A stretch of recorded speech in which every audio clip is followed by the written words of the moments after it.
നമസ്കാരം, മലയാളി വാർത്തയിലേക്ക് സ്വാഗതം. മലയൻകീഴ് സ്വദേശിയും വ്യവസായിയുമായ ദീപു സോമന്റെ കൊലപാതകത്തിൽ നടുക്കുന്ന വിവരങ്ങൾ പുറത്ത്. കേസിലെ മുഖ്യപ്രതി ചൂഴാറ്റുകോട്ട അമ്പിളി തന്റെ ജീവിതത്തെ ആസ്പദമാക്കി സിനിമ ചിത്രീകരിക്കാൻ മാസങ്ങൾക്ക് മുമ്പ് ചിലർ തന്നെ സമീപിച്ചിരുന്നതായി തമിഴ്നാട് പോലീസിന് മൊഴി നൽകിയതായി സൂചന. വേദന അറിയാതെ ഒരാളെ കൊല്ലാൻ ആസൂത്രണം ചെയ്യുന്നതിനെക്കുറിച്ചും അമ്പിളി പോലീസിനോട് പറഞ്ഞതായും വിവരമുണ്ട്.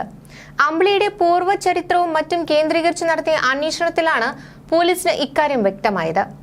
മാസങ്ങൾ നീണ്ട ആസൂത്രണമാണ് ദീപുവിനെ കൊലപ്പെടുത്താൻ അമ്പിളി തയ്യാറാക്കിയതെന്ന് വ്യക്തം. ഇരുവരും സൗഹൃദത്തിലായിരുന്നു. ഒരു വർഷമായി ദീപുവും അമ്പിളി പലയിടത്തായി ഒത്തുകൂടിയിട്ടുണ്ട്. കഴിഞ്ഞ ഒരു മാസമായി ഇരുവരും സ്ഥിരം ഒരുമിച്ച് കൂടിയിരുന്നു. അമ്പിളിയുടെ വീട്ടിലും ദീപു എത്തിയിരുന്നതായി നാട്ടുകാരിൽ ചിലർ പറഞ്ഞു. മാസങ്ങൾക്ക് മുമ്പ് 3.85 കോടിയോളം രൂപയുടെ ഇൻഷുറൻസ് ദീപു എടുത്തിരുന്നതായി പോലീസ് കണ്ടെത്തി. സുനിൽ കുമാറും അമ്പിളിയും തമ്മിൽ അടുത്ത ബന്ധമുണ്ടെന്ന് പോലീസ് പറഞ്ഞു. കൊലയ്ക്ക് ദിവസങ്ങൾക്ക് മുമ്പും ഇയാൾ പാറശാലയിലെ സുനിൽകുമാറിന്റെ സ്ഥാനത്തിലെത്തിയിരുന്നു. ഇവർ ഒരുമിച്ച് കാറിൽ യാത്ര ചെയ്തതായും പോലീസിന് വിവരം ലഭിച്ചു. കൊലയ്ക്ക് ഉപയോഗിച്ച സർജിക്കൽ ബ്ലേഡ്, ക്ലോറോഫോം, കയ്യുറ, മാസ്ക് തുടങ്ങിയവ നെയ്യാറ്റിൻകരയിൽ നിന്ന് യാത്ര പുറപ്പെടുന്നതിന് മുമ്പാണ് അമ്പിളിയെ സുനിലും പ്രദീപും ഏൽപ്പിച്ചത്. എന്നാൽ എന്തിനാണ് കൊലപാതകമെന്നതിൽ വ്യക്തത വന്നിട്ടില്ല. പോലീസ് തിരയുന്ന സുനിൽകുമാറിന്റെ കാർ ഉപേക്ഷിച്ച നിലയിൽ കണ്ടെത്തിയിരുന്നു. കന്യാകുമാരി ജില്ലയിലെ കുലശേഖരത്താണ് റോഡരികിൽ കാർ ഉപേക്ഷിച്ച നിലയിൽ കണ്ടെത്തിയത്.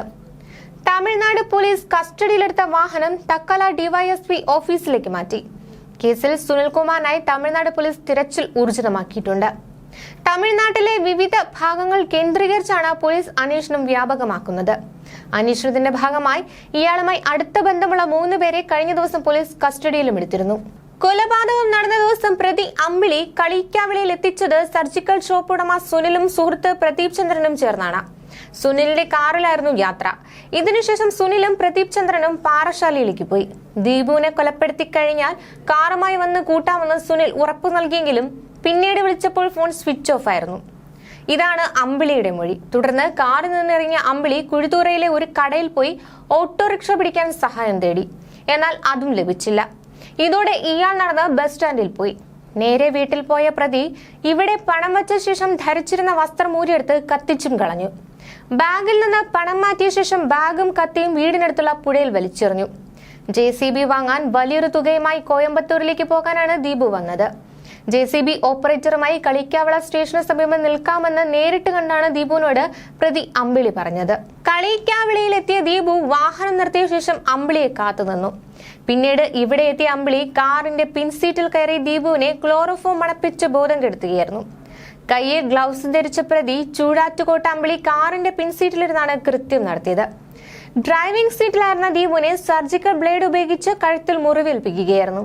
പാറശാലയിൽ തന്നെയുള്ള ഒരു സർവീസ് സെന്ററിൽ സുനിൽ കാർ ഇട്ടു. പിന്നീട് ഇവിടെ നിന്ന് കുലശേഖരത്തേക്ക് പോവുകയും അവിടെ കാർ ഉപേക്ഷിക്കുകയുമായിരുന്നു.